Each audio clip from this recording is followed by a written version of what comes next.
పట్టాలని నల్లని సీకట్లో ఒకదాన్నే కూసున్న దిక్కులేని పచ్చినయ్యి బావా నువ్వెప్పుడొస్తావని ఏళ్ళైపోతుండే పిల్ల ఎన్నెలొచ్చింది మన బతుకులా ఏలైపోతుండే పిల్ల ఏలు వట్టంగా వస్తున్నాయా ఇన్నాళ్ళ ఎడబాటు ఎడబాసిపోతుందిలే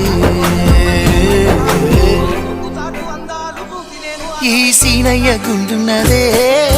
సినదారా నీ కోసము ఈ దూరాన్ని చెరుపుతూ తీరాల దిగినింది అందాల ఈ మానవు ఓ బావా చూస్తున్నా